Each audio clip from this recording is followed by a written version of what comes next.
As I told you on 9/11, I suddenly realized it was my task to make difficult books readable, which is what I've done on the back table.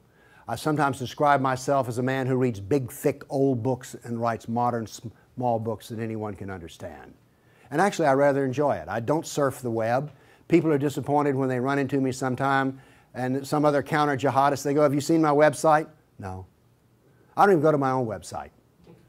I have very little interest in the web except for Craigslist and Yahoo headlines and Drudge. That's it.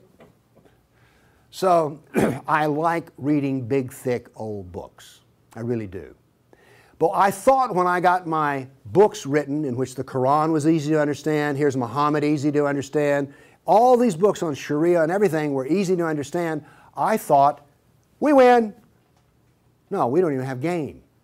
Because what I discovered was, other than a minority view, and trust me, you are so minor, everyone else's reaction to the knowledge, to the answer to question, what is the true nature of Islam, react in fear, hatred, and anger. When I try to explain to people something about Islam, they're terrified.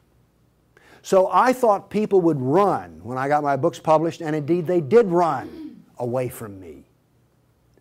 So I thought there was just one great question. What is the true nature of Islam? But I found there was a second question more important. Why are we afraid to know Islam? Now, remember I told you about stories? Here's the thing. My books are factual. They work here.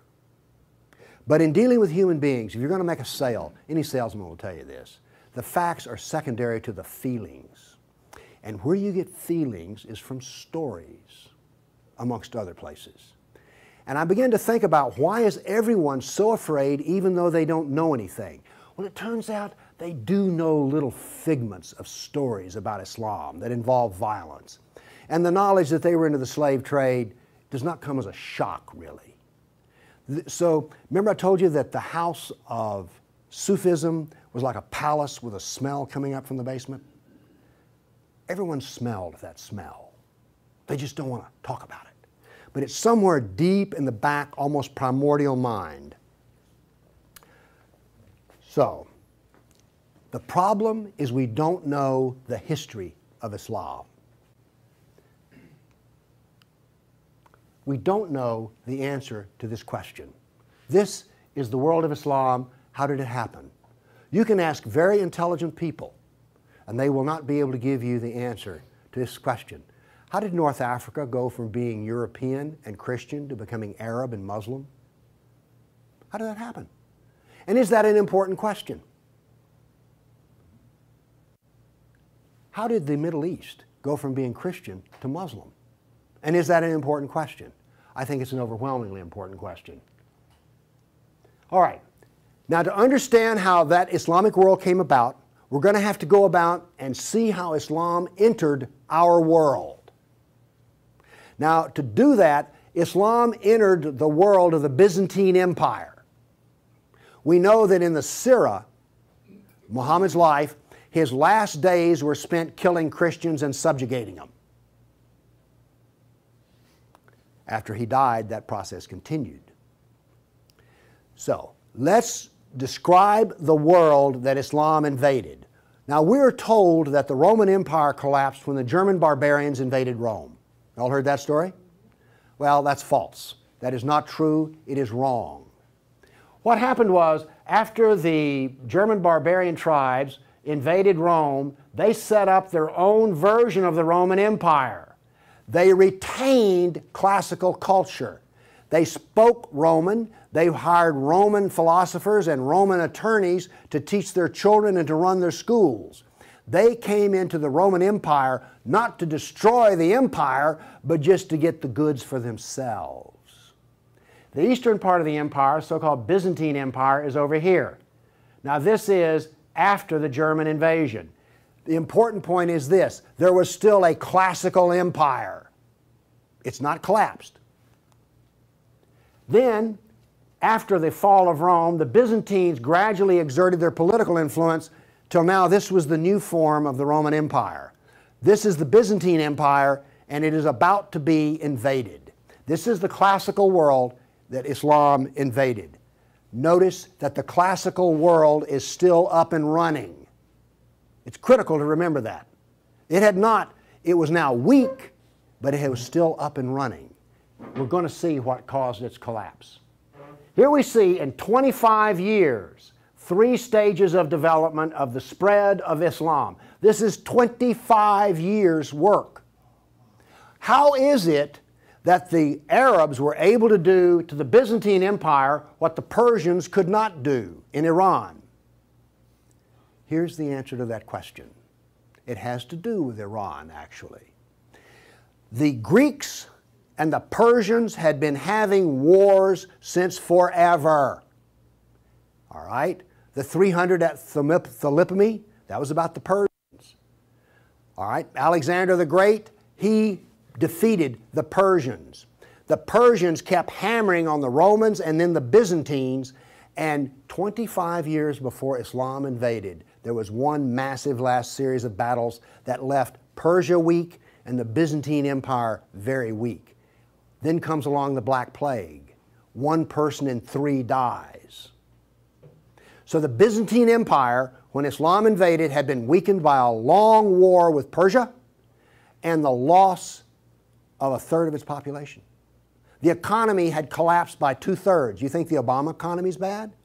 Try 2/3. So we had an empire that was weak, invaded by people with a mission.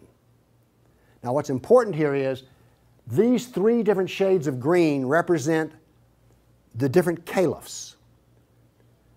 This empire is beginning to build here came from people who could be described as the apostles of Muhammad. Why is it important to know that? They knew Muhammad. They held his hand. One of them, Ali, married his daughter. Abu Bakr was his father-in-law. These people are not just brothers in the religious sense, they're brothers in the family sense. They knew Muhammad like I know my wife. And what did they do? Did they go out preaching the Quran? No, they didn't. They picked up their swords, got on their camels and horses, and went out whacking Christians and Persians. That is, this is the true nature of Islam. Here you see it. This is the fruit on the tree. Massive destruction. Now notice something else that's happened here. Egypt is the breadbasket of the Mediterranean. Syria, the heart of the intellectual world of the classical empire. In 25 years, the classical civilization lost its ability to feed itself and lost its biggest brain trust. This destroys classical Christianity. Christianity that we have today is a bloody stump of the original Christianity. Why? This destroyed the heart of it, transformed it. The first stage of the annihilation of classical empire, gone. The heart of it's gone. Okay. A century later, notice over here in Spain, 750 AD, Spain is already Muslim. This is rapid fire conquest. This is going to become very important because this happened as it were in the life of a nation overnight. This brutal assault is the key as to why we fear Islam. Now then, you're next going to see history that you've not heard before. I'm not a historian, but I am a scientist. And I can reason from data. I knew, once I read the story of Muhammad, that I had been fed a pack of lies about what caused the Dark Ages. Roman barbarians didn't cause the Dark Ages. First off, why would these barbarians were Germans? These are the same people who made Germany. You're telling me they were too stupid to learn how to do Roman law and stuff? Of course not. They were very intelligent people. They didn't cause the collapse. But that's the classical theory. If you go to Vanderbilt, that's what they'll teach you. Here we go with the data.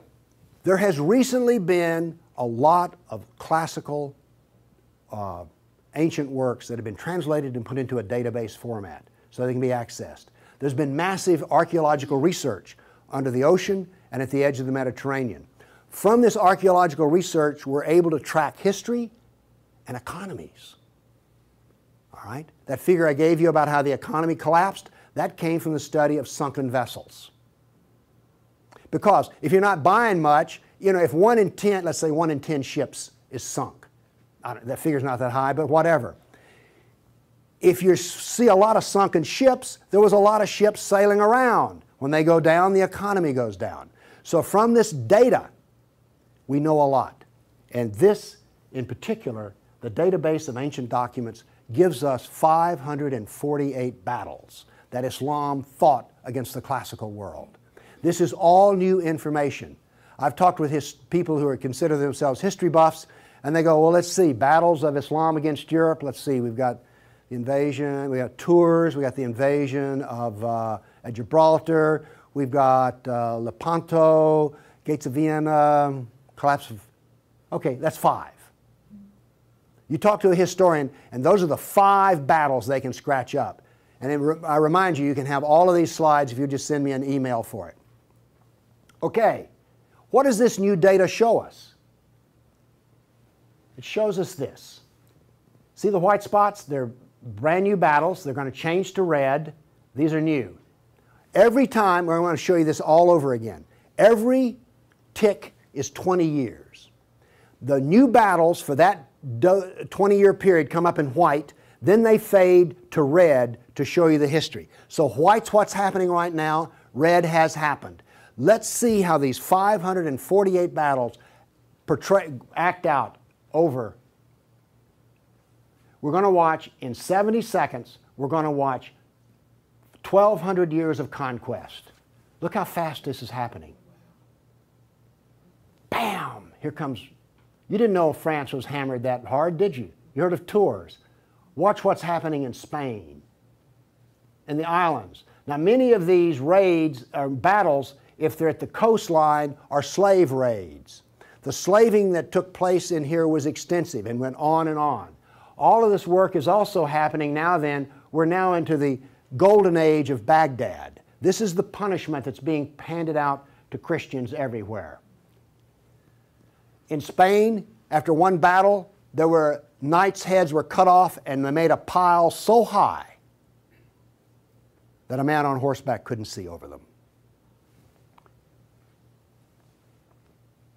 All of the European civilization in North Africa is now gone. I have a question. Have you read the 13th Tribe? No. Okay. Now pretty soon, and by the way, there will be a period of time, and you can see the clock running up here, there will be a brief blip of 5 battles that occur in North Africa, the Barbary Pirate Wars. We're on there. Okay? Now then, Byzantium has fallen. Now then, Eastern Europe is being hammered. Notice that it is relentless. It doesn't stop. This is the history that you're never told about. This is the history that explains how all of this came about. Now then, they're getting slower because Islam is becoming weaker.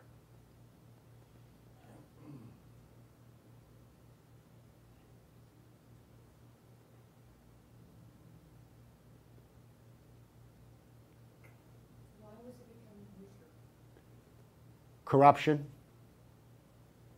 All empires collapse from the inside ultimately. Okay. I say that what caused the collapse of classical civilization was not the invading German barbarian tribes. I say that classical civilization was destroyed by Islam. Now comes the question, why do we not want to know that? We're going to answer that question. All right, now I want to give you the headlines. With all those little dots, basically what I've showed you is just quantity. Okay? Relentless, but quantity. Now I'm going to give, we gave you 1,200 years of battles in like 70 seconds. Now we're going to go through in about 4 minutes. I'm going to give you the headlines from each century so you will know the emotional tone of what is happening. All right, 7th century. Muhammad sent Khalid out, the sword of Allah, to the Jazima tribe to offer Islam. They refused. He annihilated every one of them. At the Battle of Oasis in Iraq, for 2 days he spent out rounding up the losers, put them in a dry stream bed and cut off heads until the stream ran with blood. He then took the captain of the Zoroastrian Persian tribe. His wife was there. He cut off the man's head, let the blood drain into the soil, and raped his wife in the bloody soil. That was one of the companions of Muhammad. This is the nature of jihad. Where did Khalid learn how to do that? From Muhammad. From Muhammad at the Battle of Khaybar. Umar conquered Jerusalem, and every Jew and every Christian became a dhimmi, which is a third-class semi-slave. You're now going to see, for the next few centuries, you're going to see Golden Age. We're told this myth of the Golden Age, how wonderful Islam is. So here's what's happening during the Golden Age. They started attacking Sind, which is the Hindus. 26,000 Hindus died. Armenian nobles were herded into a church after a debate, and the building burned down on top of them. At Ephesus, 7,000 Greeks are enslaved. We're still having the Golden Age. All new churches were ordered destroyed. At Amorium, there was massive enslavement of all the Christians. The Egyptian Christians revolt over the jizya, which is the dhimmi tax under the Sharia. Churches are burned, vineyards destroyed. 10th century was still in the Golden Age. In Thessalonica, 22,000 Christians enslaved. Christians massacred in Seville. In Egypt and Syria, 30,000 churches destroyed. You have your religion, I have mine. Still in the Golden Age, 6,000 Jews in Morocco killed, hundreds of Jews in Cordoba killed, 4,000 Jews in Granada killed, Georgia and Armenia invaded. In Hindustan, 15,000 killed, 500,000 enslaved. Golden Age, still upon us. In Yemen, the Jews are given the choice of convert or die. The Christians of Granada are deported to Morocco. And in India, cities are destroyed under the order convert or die. In one town, 20,000 Hindus became slaves. Still the Golden Age. 50,000 Hindu slaves decided to get freedom by converting to Islam. A new 20-year campaign created 400,000 new Muslims out of Hindus. Buddhist monks butchered, nuns raped. In Damascus and Safed, mass murder of Christians. Jews in Marrakesh massacred. Tabriz, forced conversion of Jews. Still, we're in the Golden Age. There are riots in Cairo, churches are burned, Jews of Tabriz are forced to convert. Tamerlane, one of the most evil men who ever lived, massacred 90,000 Hindus in one day. 30,000 in another battle, massacred in cold blood. Another Muslim leader takes 180,000 Hindu slaves. Oops, we're out of the Golden Age. See if you notice any change in tenor. Tamerlane destroys 700 villages in India. Now then comes He then turned to Iraq and annihilated the Nestorian and Jacobite Christians. The Nestorian Christians, half of the Silk Route in China was Nestorian Christian. The Nestorian Christians had emissaries and missionaries in the court of China. Afghanistan was partly Christian. All right? Gone. This is part of the destruction of the church that no one knows about. 700 years of attack, they finally destroy Constantinople. 16th century, the son of Tamerlane destroys temples, forced conversions. Two of his generals built 2 towers of human heads. Once again, you couldn't see over them. And then noble women, Hindu women, started the practice of sati, which was mass suicide in order not to be sex slaves inside of the Sultan's harem.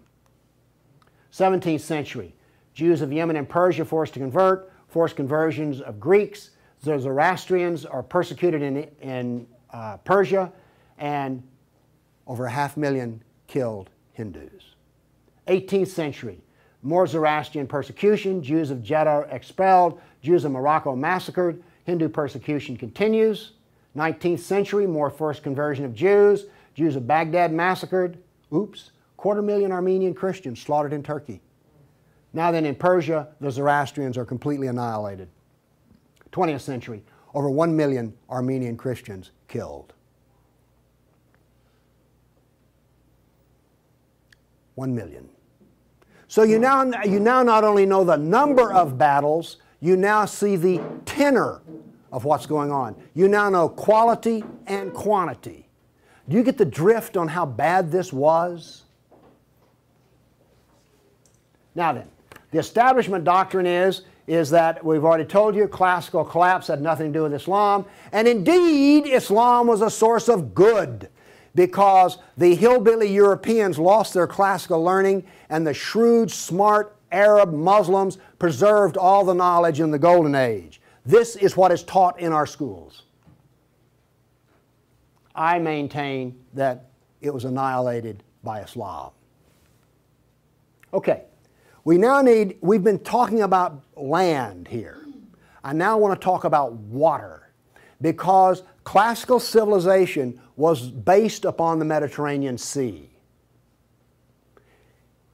Egypt was part of the Mediterranean world. It was not part of the African world, okay? Because to go from Alexandria, Egypt to Nigeria was a lifetime. But you could get on a ship and be there in 10 days. Does this make sense? It was cheap transportation. You could haul a ton of grain from Egypt to Rome as much as it cost 75 miles by ox cart. This is important. I'm going to be driving back on the interstate after I finish talking here. I do not expect to be attacked or shot at on the way. I presume that the interstate is safe travel. It used to be that way under the Roman peace. That ended. The importance of naval work, as many as 500 boats could be in the harbor of Constantinople. The collapse of the freedom of sea. Let me show you something. Now we know this from history, the data. Rome used to communicate with France by boat. After Islam, they went overland through the Alps. Why did they do that? There was no longer freedom of the sea. Here's interesting. The Black Plague was a known problem in the Mediterranean. It used to take 4 months to get from here to Constantinople because there was sea trade back and forth. Well, that was eliminated. So now then, when there was an outbreak of the Black Plague, it went from harbor to harbor, all around here, and it took 4 years to get to here. Do you see the point I'm making? There was that little freedom of trade. As a merchant striking out to do business, you could wind up with your ship gone, your goods gone, and you're in chains, enslaved. By the way, this cuts down a lot on commerce. A brag. The Christians couldn't float a plank on the inland sea. What did this do? It isolated Europe and impoverished Europe. So, you know the business of the Barbary pirates? You know the business of the Somali pirates? Same. It is Sunnah. It is Sunnah, the way of Muhammad. There's a famous hadith which is repeated endlessly in which Muhammad awakes in a dream and he sees his jihadists sailing the inland sea. Islam always practices, where possible, economic warfare. Muhammad attacked caravans. What was attacked in New York? Ooh, Trade Center. This, economic warfare. I am an admirer of Islamic civilizational war methods. They're superior to everyone else's thinking in war. They use everything for war. Everything, including the womb. This was an economic jihad. There were three, you've heard of the Dark Ages? Well, there were 3 Dark Ages. One in Europe, one in Turkey, one in North Africa. You weren't told that, were you? Wonder why. Here we see some ruins. What's the importance of these ruins? Well, they're up and standing. What happened to all the ruins in Rome? Well, the people who were still living there used them as quarries. They harvested them. The Colosseum remained simply because it was so big. What does this tell us here? If all this stone is still stacked up, there were no people. The invasion of North Africa was so brutal and so fast that it actually left in the harbor a layer of silt. Here's how that happened. North Africa used to be farmland, irrigated farmland. The Romans, clever men that they were, put along the roads in North Africa olive trees for shade and for keeping the road fixed for free. Because what would happen is you would bid on buying a lease on a stretch of Roman road in North Africa. You maintain the olive trees and the road, and you got to keep the olives. So the Romans got money from selling the lease, and then they got the road fixed for free, and somebody has a business making money. Is this clever or what? That all ended because the invading Arabs were not farmers, they were herdsmen. The people there were Christian, and so therefore when the average Arab family would own 50 goats. They put their goats out into the fields of Christians, and the Christians as dhimmis had no right to protest. Between death and the erosion of the crops, there was this produced a layer of silt in the harbors. So that's how brutal, hard, and fast came about this collapse of economy in North Africa. What was left for a European economy? Furs, lumber, swords, and slaves. We're now really getting to one of the points where we don't want to know this history. Anybody here all real proud about how some of your ancestors were taken off a coast in Italy and then put into a harem in North Africa? And now you have children from that who are distant relations. You see, you may have distant relations in the Arab world you don't know about because 1 million Christians were sold into slavery. And by the way, the Venetians helped to do that. And another embarrassing piece of news is this. The Jews were very big in the trans-Mediterranean slave trade. Nobody comes out of this looking good. No one looks good. Are you also beginning to see, like, I don't think I want to know any more about this history at all? Okay? Are you catching on here? All right. Now, the other thing we're told that's so bad about Christianity and so pitiful about those poor Muslims are the Crusades. Who's ever heard this? Well, the Crusades, oh, that's so embarrassing. Gosh, you know, we got out of Europe, we went over there and invaded the Arab lands, and then we killed them and hurt them, and like, oh, I've heard preachers wallow in pity about how drastically bad the Crusades were. All right, first off, Islam, remember, destroyed 30,000 churches. The Jews and Christians were dhimmis. There was infinite number of brutality against Christians. Christians were fleeing the Middle East, and the Byzantine emperor appealed to the Pope, help us, please. Now this was a big thing to do because the Byzantine emperor and the Pope did not get along at all. But these were desperate people. And what did the Pope look out and see? This is the world that he saw in 1100, the time of the First Crusade. Well, let's see, this much of Spain is Muslim, and we're getting our behind kicked on a regular basis. Oh, well, this Christianity's gone. Oops, this Christianity's gone. And look at all the battles in the non-Christian, in the areas that are still Christian. Do you see the geopolitical problem that the Pope was facing here? This was not just some, you know, we'll saddle up, get on our horses, and go steal from them Arabs, which is what you're told. This is the political picture. But now then, let's do this. Let's look at a battle map for the Crusades. Let's be fair. I showed you the jihad map. Now here comes the Crusade battle map.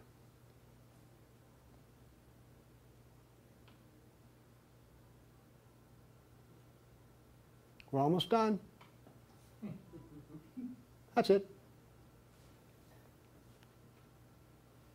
Now we're told that the Crusades are the moral equivalent of jihad. And therefore we need to be ashamed and whine and cry. All right. The Crusades were defensive, lasted 300 years, and the last one was over 800 years ago. All the jihad was offensive, lasted 1,400 years, and it's happening right now. In all probability, some Christian is being slaughtered in Nigeria today. Now, Is this moral equivalence?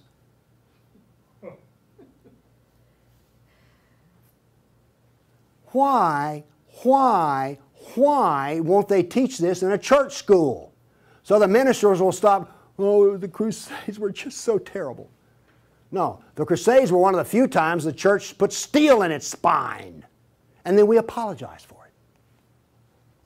Now then, let's go to the great benefits of Islam.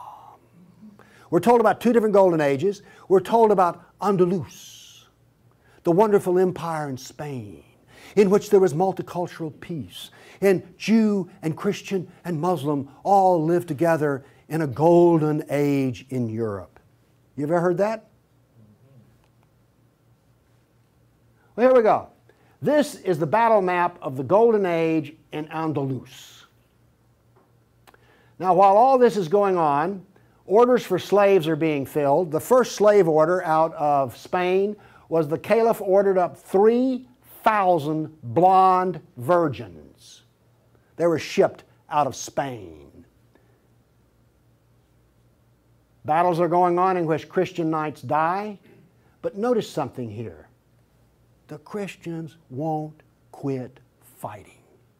This is going to take 700 years, and there's going to be nearly 150 battles fought. Where was this caliph located?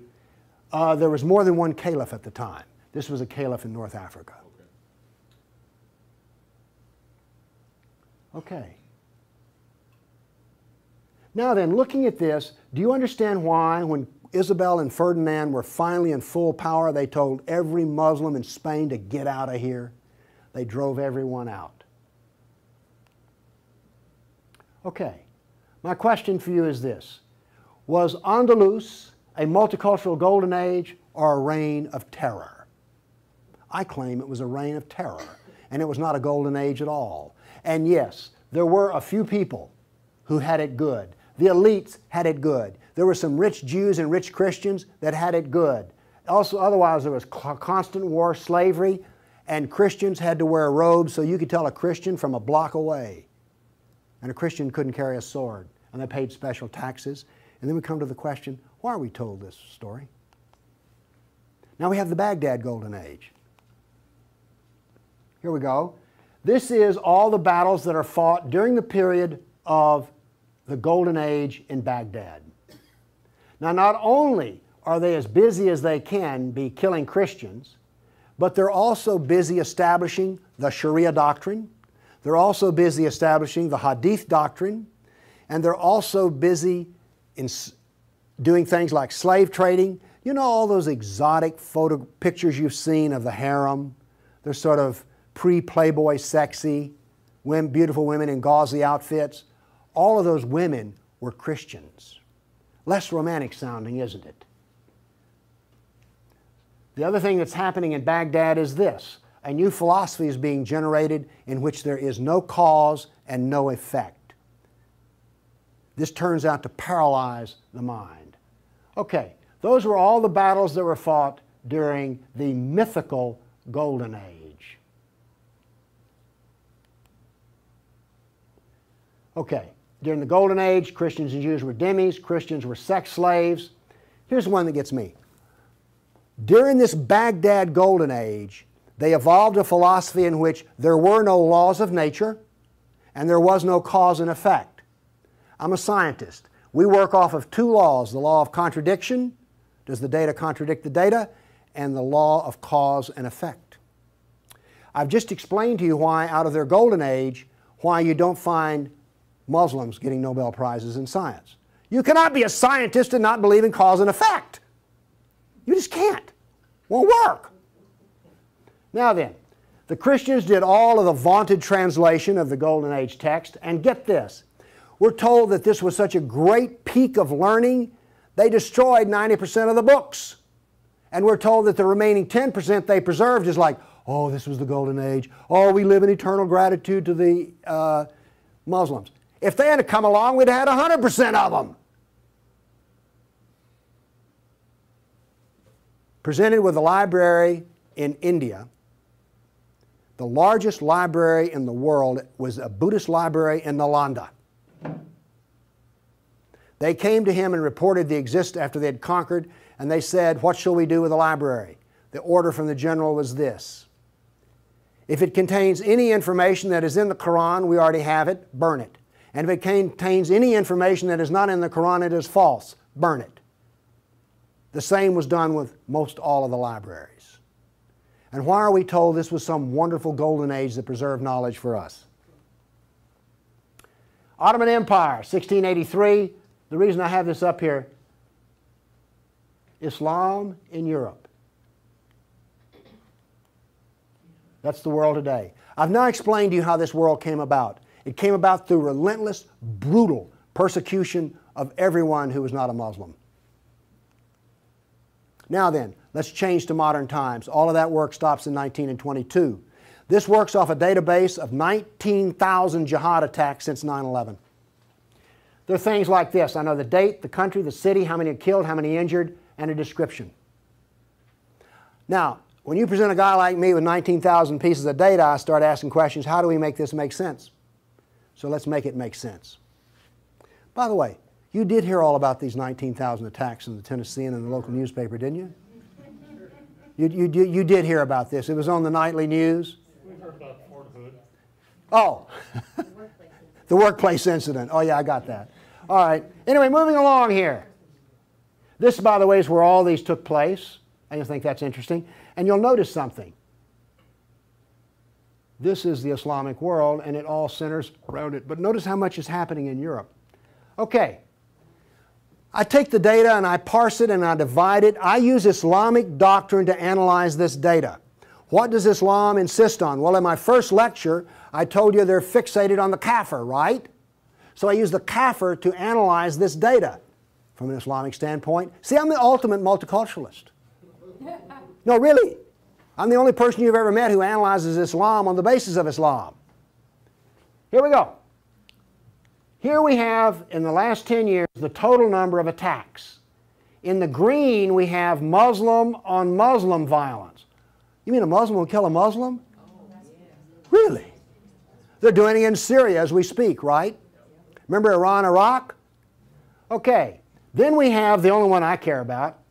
I mean, my motto here is sell weapons and intelligence to the loser. I'm very serious. You think I'm joking. I know. Okay, here's our story right here. Stays pretty level. That's interesting. By the way, there's hardly a day in which there's not a jihad attack. Modern jihad is relentless, just like classical. Oh, by the way, one of the things this curve proves right here, Islam is bad for Kafirs, Islam is bad for Muslims. Islam is bad for Muslim and non-Muslim. That's what this data shows us. You want to argue with that? Okay, modern jihad is relentless. But what did we see in the other battle map? It was relentless. There are two types of jihad, against the kafir and against Muslim. You see, every time they kill a Muslim, the reason in Syria they're killing other Muslims, they're not real Muslims. Okay? Now then, we've introduced, however, a new phenomena. The mom and pop non-state jihadi shop. Okay? All of those battles up to 1922 were out of the caliph. Okay? We now have non-state jihad. That is all that is different. Okay, jihad attacks per year. I just chose the top 4 nations. But this doesn't really give us what we want because Israel's teeny weeny and India's great big, so let's do this on per capita. Now then, Israel, I bet you were surprised about Thailand. You didn't know that Thailand was getting whacked on a regular basis, did you? And look, here's a Christian nation, the Philippines, ranks number 3. And then India was Hindu. Oops, wait a minute. Do you know what I just told you? Jihad is against the Jew, the Buddhist, the Christian, and the Hindu. This is the data. Now you go to these dialogues, these multicultural smoozes they have, where the preacher and the rabbi and the imam show up. The preacher and the rabbi show up to tie, the Muslim shows up to win. And then what does the Muslim tell them? Oh, the Christians and the Jews, they're people of the book. Oh, we're brothers in the religion of Abraham with the Christian and the Jew. You know, we're practically the same. We're brothers in Abraham. How's that stuff work out? Well, here's one of your people of the book. Here's another people of the book. Turns out they'll kill a Jew, a Buddhist, a Christian, or a Hindu just as fast as they will another. So much for being brothers in the religion of Abraham. The data does not support the theory. Therefore, the theory is wrong. There is no brotherhood of Abraham except in the minds of people who occupy pulpits.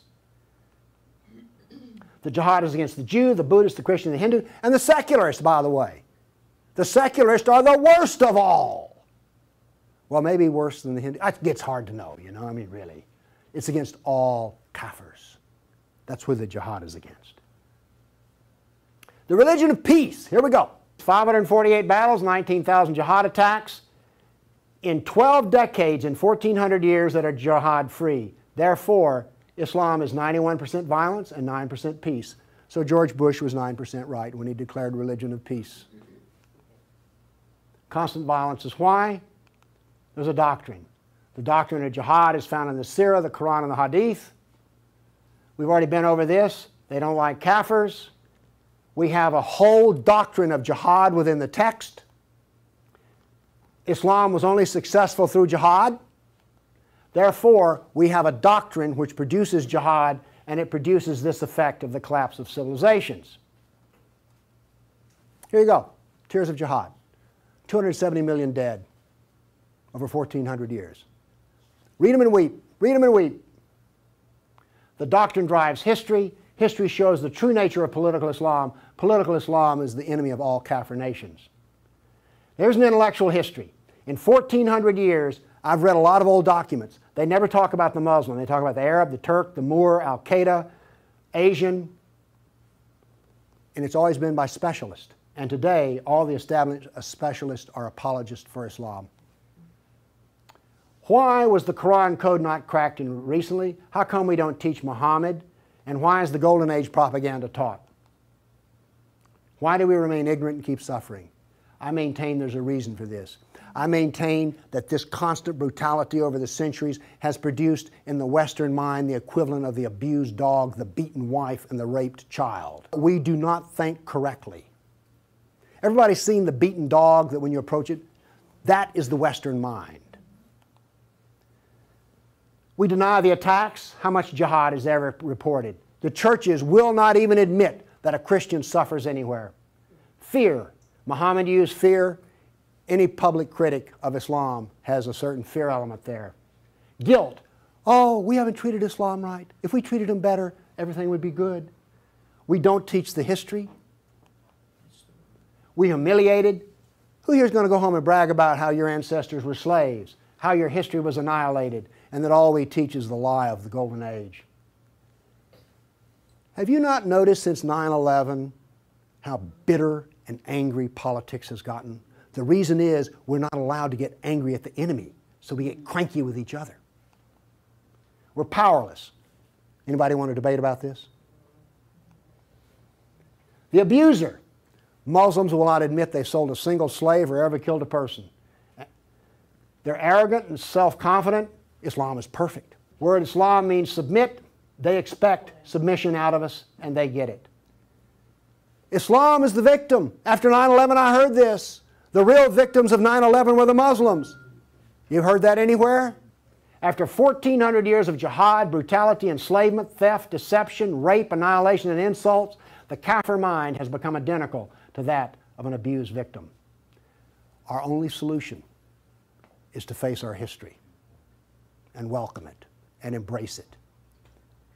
This is exactly the way we will heal our nation, is the way we heal a person who's been brutalized. You have to go back to the original event. And this is why we are afraid. Thank you.